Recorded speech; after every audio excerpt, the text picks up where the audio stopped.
Andrew ஐயா அவர்களே வந்திருக்கிறார்கள். பழைய காலத்தில் இருந்தீங்கன்னா ஐயா உங்களுக்கு தெரிஞ்சிருக்கும். இங்கே தங்கியிருந்து உங்கள் மத்தியிலே ஊழியம் செய்தார்கள். இந்த வீட்டில் இன்னைக்கு வீடு இன்னைக்கு பயன்படுத்தப்பட முடியாம இருக்குது. வீட்டுக்காக ஜெபம் பண்றீங்களா? ஆமா, ரொம்ப நாளா பயன்படுத்த முடியாம ரொம்ப சிரமத்துக்குள்ள இருக்குது. உங்க பாஸ்டர் ரொம்ப தூரத்துல இருந்து வந்துட்டு இருக்கிறாங்க. இங்க உள்ள ஒரு வீடு, அந்த வீட்டை சரி பண்றதுக்கு ஒரு சிறு உதவி செஞ்சாங்க. அதை வச்சு அந்த சுவர்களை மாத்திரம் எங்களால் கட்ட முடிந்தது. அதுக்கு மேல சீட்டு போட்டு வயரிங் பண்ணி பூசணும். அதுக்கு வழி இல்லாம காத்து இருக்கிறோம். சரியா? அதை சீக்கிரம் முடிச்சிட்டோம்னா உங்க பாஸ்டர் உங்க இடத்துல வந்து தங்கி இருந்து ஊழியம் செய்யறதுக்கு ஈஸியா இருக்கும். அதுக்காக நீங்க நாள்தோறும் அந்த மிஷினரி வீடு சீக்கிரமா கட்டப்படணும் அப்படின்ற ஒரே ஒரு நபர் கொஞ்சம் ஒரு தொகை கொடுத்தாங்க. அதை வச்சு நம்ம அந்த ஆல்ட்ரேஷன் வேலைகளை இப்ப செஞ்சிருக்கிற வேலை வரைக்கும் முடிகிறதுக்கு உதவி செஞ்சார். அதுக்கு மேல வாய்ப்புகள் அமையல. அதனால அப்படியே பெண்டிங்ல ரொம்ப நாளாக கிடக்குது. சீக்கிரமா அதை பணி நிறைவு செய்வதற்கு ஜெபித்துக் கொடுங்க.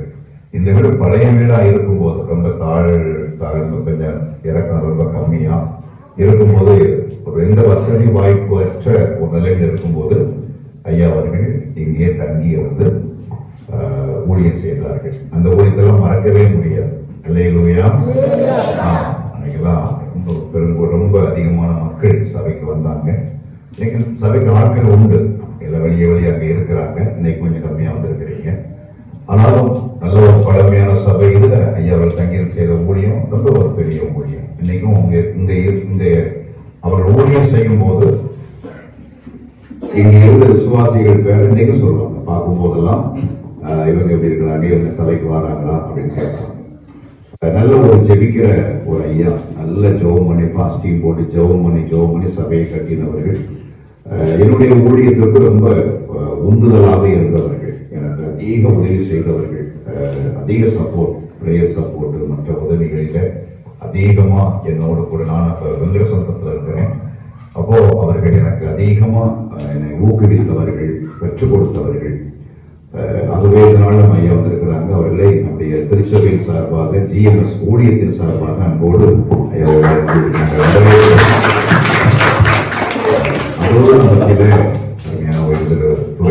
அவர்கள் தூத்துக்குடி மாவட்டம் புதுக்கோட்டை திருச்சபையை சார்ந்தவர்கள். நல்ல ஒரு அற்புதமாய் நமக்கு கிடைத்த ஒரு பெரிய பரிசு என்று சொல்லலாம். ஐயாவை பழந்தோப்பு இருக்கு இல்லையா, பழந்தோப்பு அந்த ஆலயத்தை அந்த சபை ஐயா மூலமா கட்டி கொடுக்கப்பட்ட ஆலயம். நம்ம ஜிஎம்எஸ் ஊழியத்துல 6 சபைகள் ஐயா மூலமா கட்டப்பட்டது. அதெல்லாம் மறக்கவே இயலாது. அப்படி யாருமே இதை செய்யல. ஆகவே இன்னும் சபைகளை அவர்கள் கட்டி கொடுத்து கொண்டே இருக்கிறார்கள். இந்த கிறிஸ்துமஸ் காலத்துல விசுவாச மக்களுக்கு அதிகமான உதவிகள், புத்தாடைகளை எடுத்துக் கொடுத்து அந்த கிறிஸ்துவின் அன்பை பகிர்ந்து கொடுத்து கொண்டிருக்கிறார்கள்.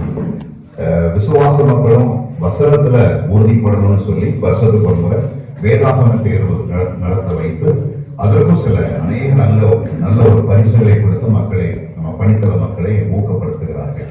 அப்படிப்பட்ட ஒரு ஐயா மத்தியில் வந்திருப்பது ஒரு பெரிய சந்தோஷம். அவர்களையும் இந்த திருச்சபை சார்பா, ஜிஎம்எஸ் ஊழியத்தின் சார்பா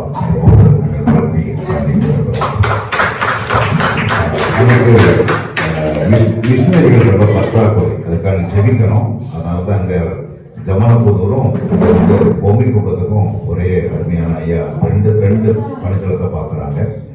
அதனால இப்போ அவங்க துணைவியார் அங்க சபை நடத்திட்டு இருப்பாங்க. இவங்க முடிச்சுட்டு அங்க போகணும். இப்படி மாற்றி பார்த்துட்டு இருக்கிறோம். அதுவே மிஷினரிகள் அதிகமான பற்றாக்குறை. அதுவே 2 பணித்தளங்களை ஒரு மிஷினரி பார்த்து கொண்டு இருக்கிறார்கள். ஆகவே தொடர்ந்து ஜெபியுங்கள். இந்த நாளில் கர்த்தர் நமக்கு பெரிய காரியங்களை செய்யட்டும். இப்போ நம்ம ஐயாவுடைய கருத்தை கொடுக்கிறோம். அவர்கள் நமக்கு கர்த்தருடைய வார்த்தையை பகிர்ந்து கொண்டு நமக்கு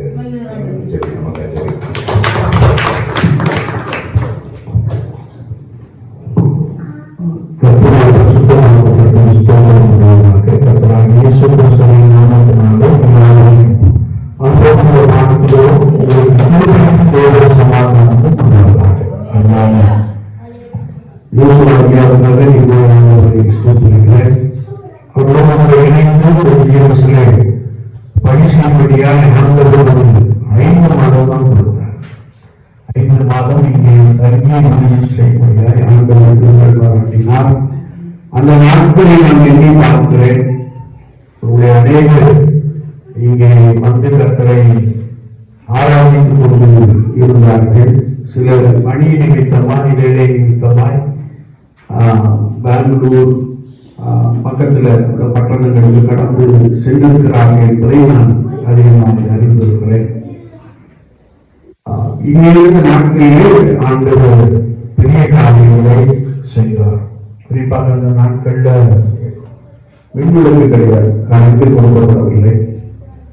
ஆனாலும் அந்த 5 மாதங்கள் தீவிரமாக அவருடைய வாக்கியத்தை கட்டி ஏற்பட்ட முறையிலே ஆண்டவர் எனக்கு உதவி செய்தார்.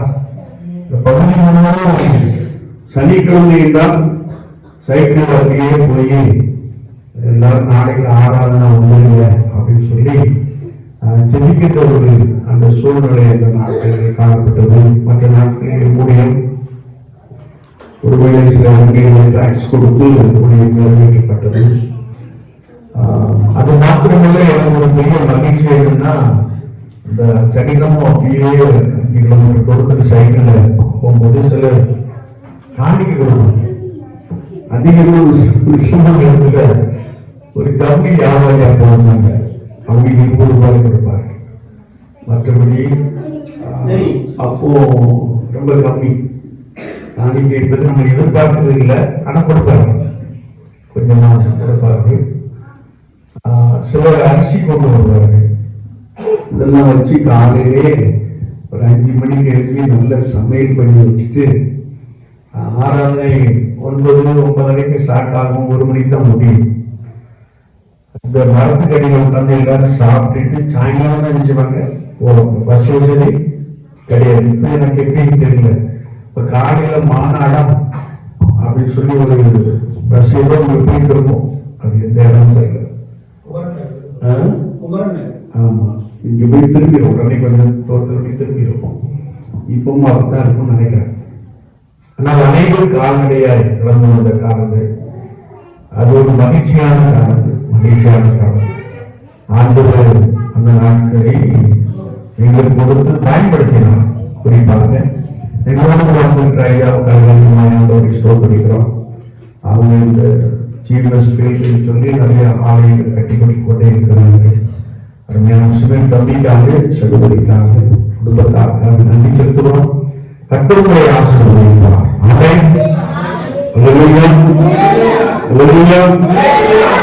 ஒரு அவங்கதான் கேட்டாங்க, ஐயா நீங்க வந்து சபையை மறந்துட்டீங்களே அப்படின்னு சொன்னாங்க. அங்கே நினைத்தோம் கர்த்தரோடு சபையை கொண்டு போகக்கூடிய கிருபை அதற்காக அதிகமாக ஒரே ஒரு சின்ன செய்தி நாம் நிறைய இருக்கணும். அதனால நாம கோலத்தை கடந்து கொண்டிருக்கிறோம். கிறிஸ்துமஸ் காலத்துல இருக்கோம், கிறிஸ்துமஸ் பண்டிகை கொண்டாடுறோம். எத்தனை மகிழ்ச்சி!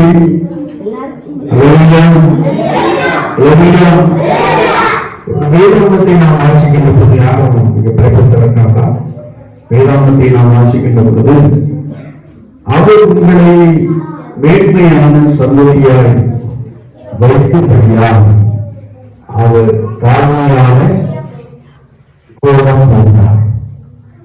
ஆண்டவர் உங்களை மகா மேன்மையான சந்ததியால் பார்க்கிறார் என்று வசனம் சொல்லுகிறது. நாம என்ன நினைக்கிறோம்? நமக்கு ஒரு வசதிய, நமக்கு ஒரு விசேஷமான ஒரு பெரிய ஆசீர்வாதமான வாழ்க்கையே அப்படின்னு நாம எண்ணிக்கிட்டு இருக்கோம். ஆனா ஆண்டவராகிய இயேசு கிறிஸ்து ஏன் இந்த உலகத்துக்குள்ளே வந்தார் என்றால், உங்களையும் என்னையும் மகா மேன்மையான சந்ததியாய் பார்க்கும்படியாய், உயர்த்தும்படியாய், ஆசீர்வதிக்கும்படியாய் இயேசு கிறிஸ்து எளிமையான கோலம் போன்றார். அவர் எல்லாவற்றையும் படைத்தவர், சர்வ வல்லமையுடையவர், சகல அதிகாரம் உடையவர். ஆனால் அவர் தெரிந்து கொண்ட இடையில் உன்னை மாற்றி சொல்லணும் இல்லையா? சத்திரத்துல இடம் இல்லை இல்லையா? சத்திரத்துல இடம் இல்லை. அவரை இடமில்லை இடமில்லையே இருந்தாங்க, தோன்றினாங்க இல்லையா? அதனால அவர் இயற்கையான ஒரு இடத்துல அந்த சாசனங்களை படைத்த ஆண்டவர் அகில உலகத்திற்கும் தெய்வமாக இருக்கிறவர் ஒரு ஏழ்மையான இடத்தை என்ன செய்தாரா தெரிந்து கொண்டார். ஆமென். அல்லேலூயா.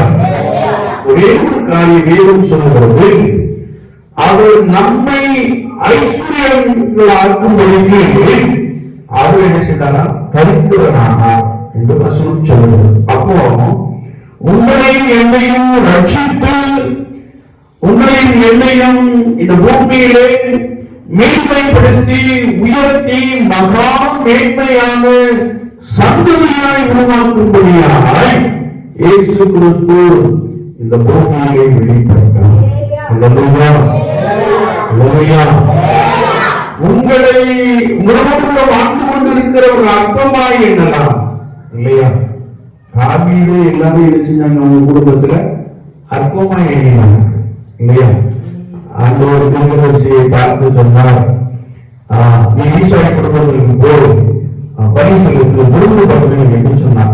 எல்லாரையும் பரிசுத்தம் பண்ணுங்க என்று சொன்னார்.